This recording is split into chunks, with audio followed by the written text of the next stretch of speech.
I'm just concerned to understand the source of this funding so that we are clear on where this money is going to come from. And I don't know, CS, when was the last time you used the road from Italy to Eldoret? I would want to know when was the last time you used that road, because it is in terrible shape. And when you introduce these trucks, I am sure it will get worse. We need to know what the plans are for that infrastructure and how it is going to be affected by this tracking. I thank you, Honorable Chair. Yes, your response, you can also give your team to answer some of the questions if you feel they can adequately answer.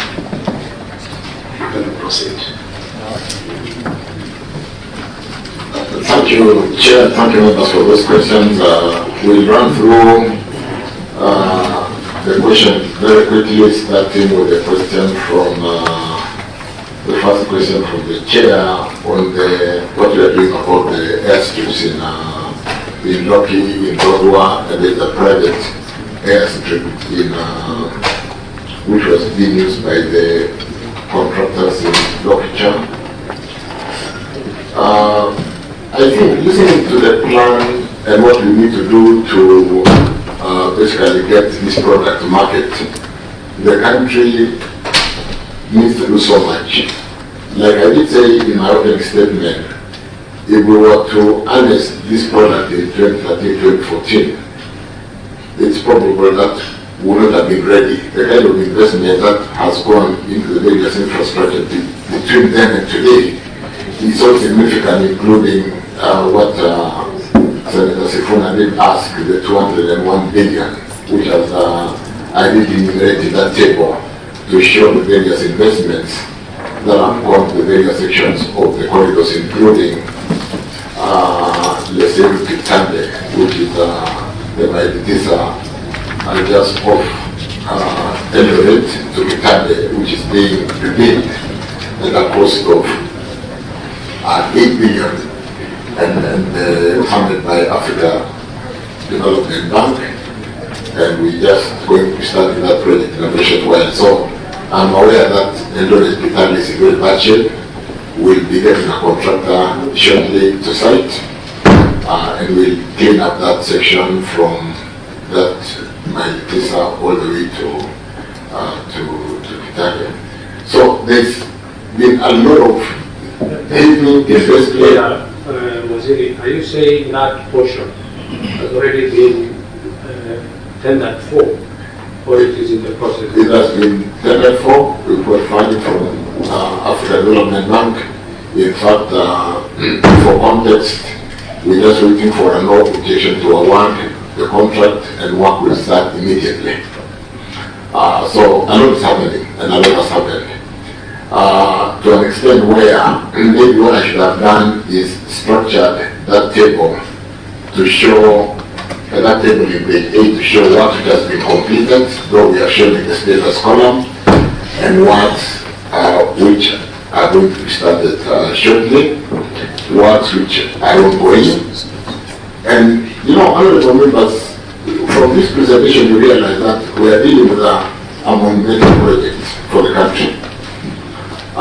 When those airports in Loki, I think so much activity will shift to Turkana, to Lodwa, to Lokicha, to Kitale, to Eldoret. And therefore, the upgrade for the airports is not in question. We will have to do that. Then, I know there isn't a regular flights to Lodwa today. We need to clean up that airport in Lodwa and make it functional for daily flights almost immediately.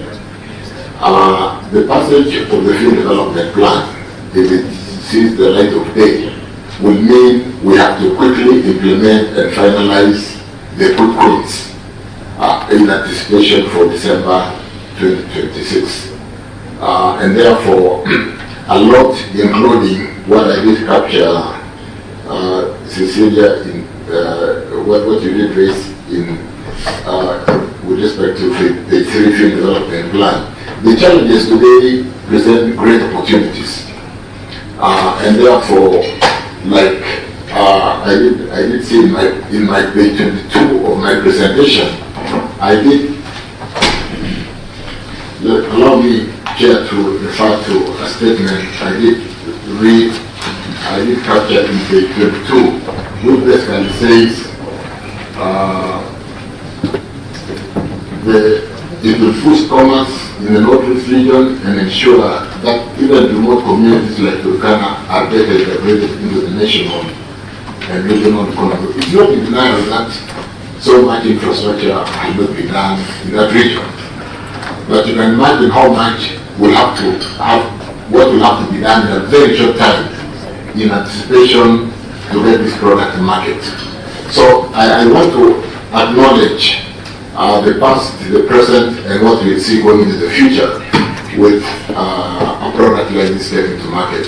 And therefore, if Parliament having basically gone through the field development report approves for the time that we have to get to market, we will then be coming to Parliament to really get the necessary financial support to do what we must do.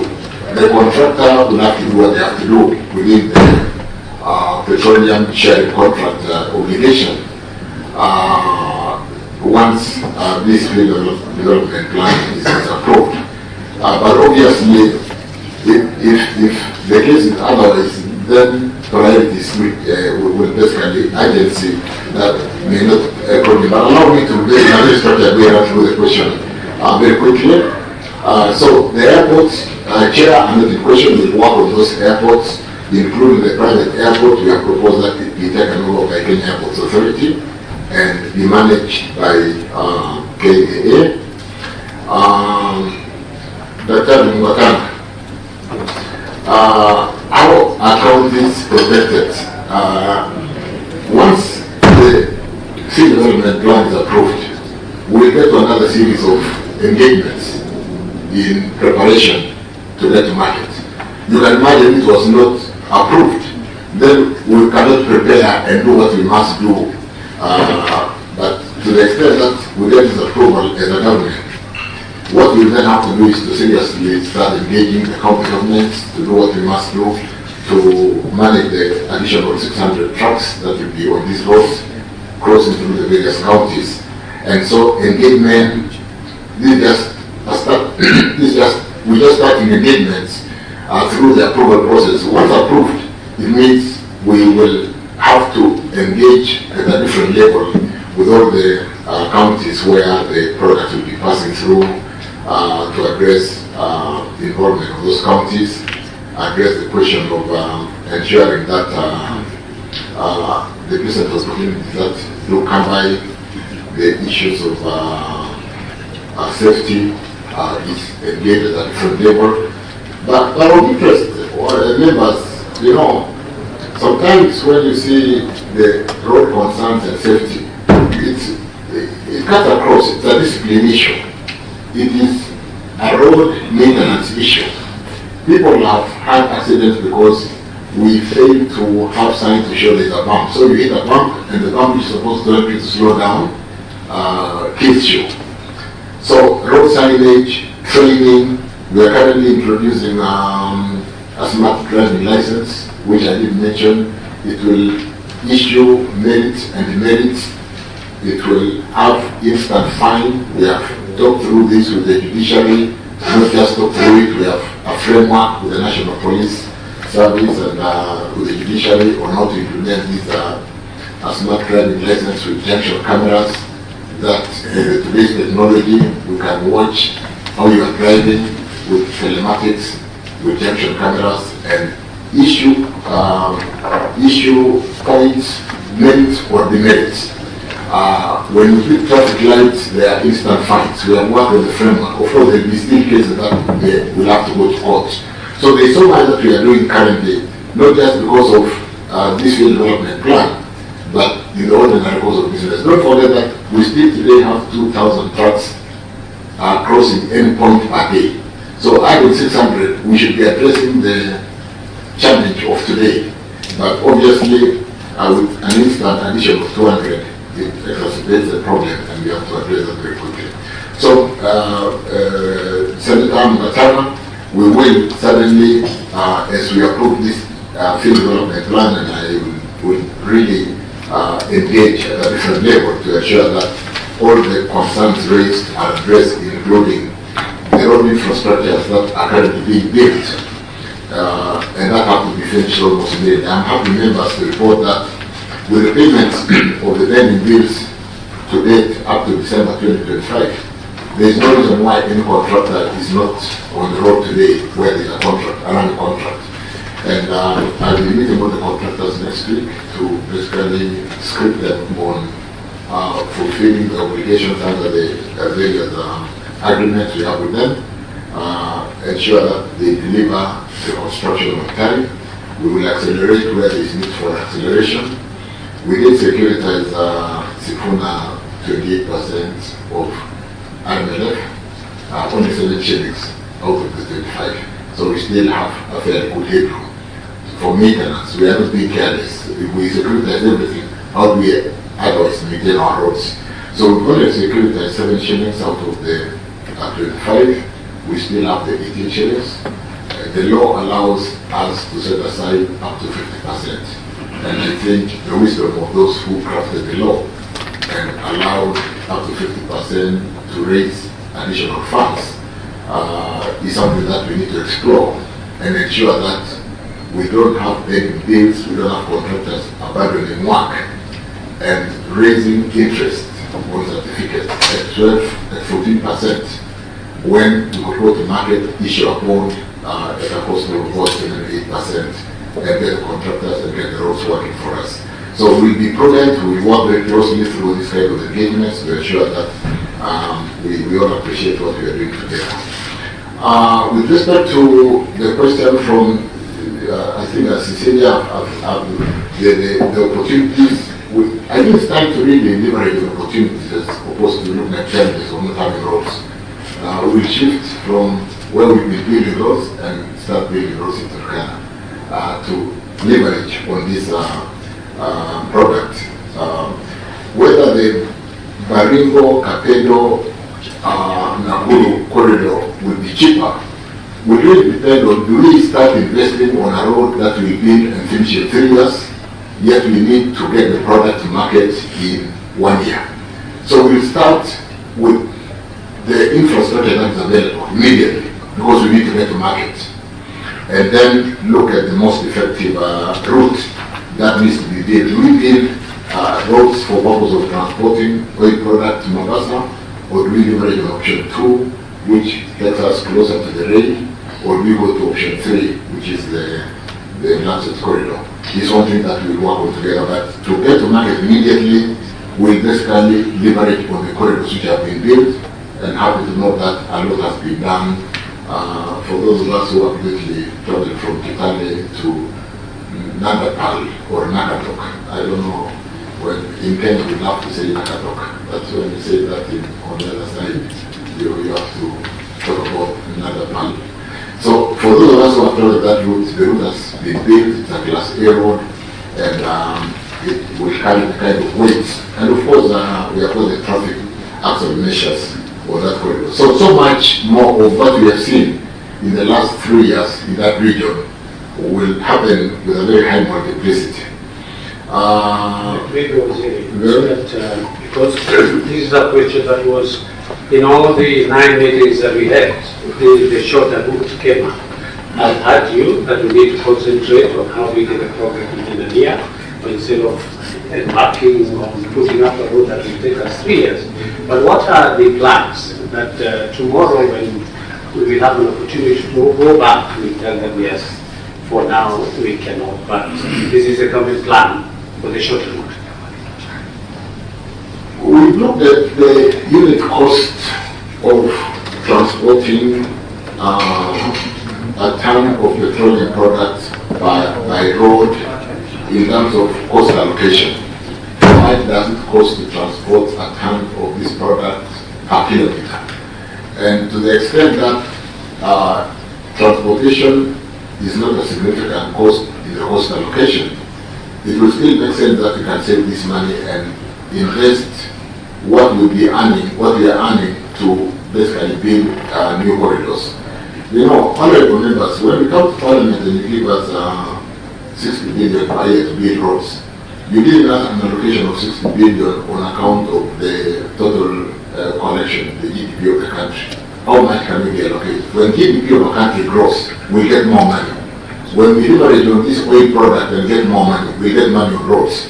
So obviously, it will become critical to look at Baringo, Kapedo, and Nakuru to an extent that we can allocate more resources for building road infrastructure. And to the extent that the revenue side, many times we say, can you build this road? But we don't say where the revenue coming from. If these are revenue streams that will support us to build Baringo, Kapedo, and Nakuru, we should build immediately. And we'll work on the economics and report back. But I do see, yes, there's no reason why we should use a longer route if we can build a shorter route to the extent that we have some money to do that.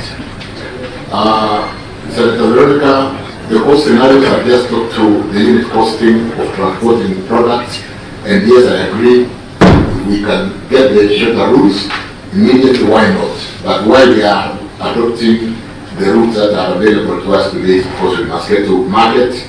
If this project was not bankable, to the extent that if you use the current routes, which are longer, to market, you will expense, the expense will be will outright the cost will be so high, then nobody will basically implement this project.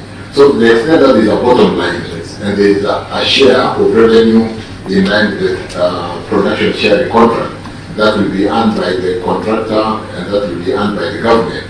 I think it will make sense when we look at the arithmetic to start with the roads that are available today, as we look at the shorter routes and the options of the railway. So it's a bankability issue, and we can look at the cost allocation scenarios to be able to appreciate that yes, it's viable to start using the routes or the corridors that are available as we look at better options that can give us better returns, and we'll do that because it's business.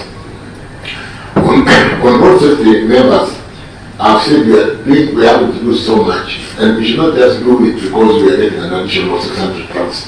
We are adding so many vehicles on our roads today, and we're just in the process of finalizing is I've considered some new regulations on drunk and driving. Last time we had a problem because there was a legal challenge on those alcohol law, which was not legally supported, and the court ruling basically put aside.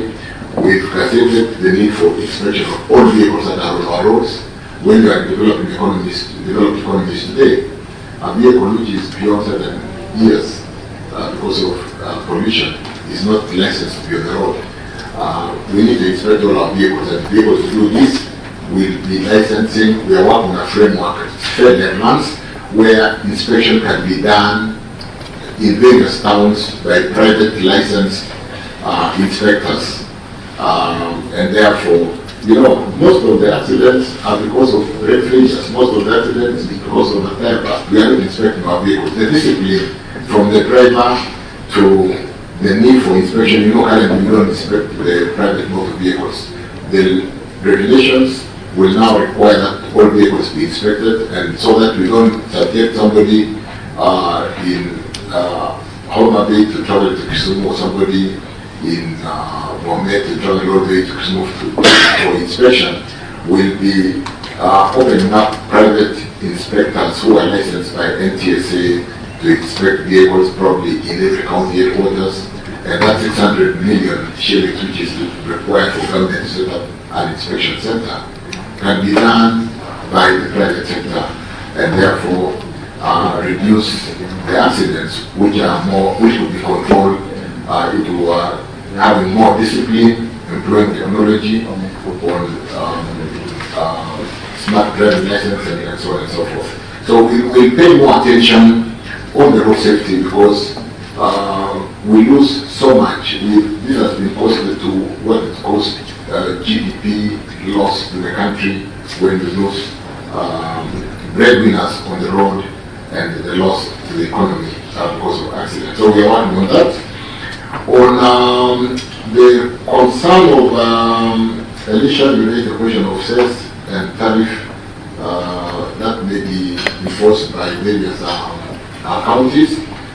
Like I said again, we have a framework and we are working through the various engagement mechanisms with the county governments to ensure that we don't unnecessarily accelerate the cost of doing business, and therefore there's a framework that is fairly advanced and will be ensured that there is a seamless framework across all the counties with respect to this. Because don't forget that any cost inherent in business and can be captured will basically be borne and will reduce the share of the profit that will otherwise come to government. So we work on that. Subject to approval, we get into a phase when we discuss and agree on most of these areas. Let me touch on the question from Aramat Rironi Mozambique. Starting next month, we will be deploying 12 guns on the CRBC section. This is the Rironi to Gilgil, and another 12 guns from Gilgil to Mozambique. We'll be deploying like 12 subcontractors within the same contractor. We are getting them to put 12 teams. So we'll see 12 construction sites between Rironi to Gilgil, Kaliandus.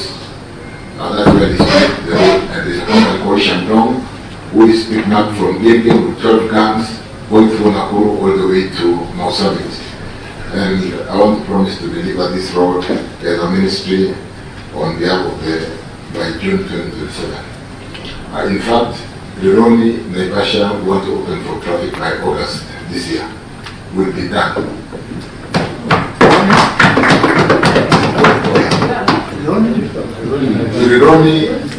Rironi to Naivasha will open for traffic by August.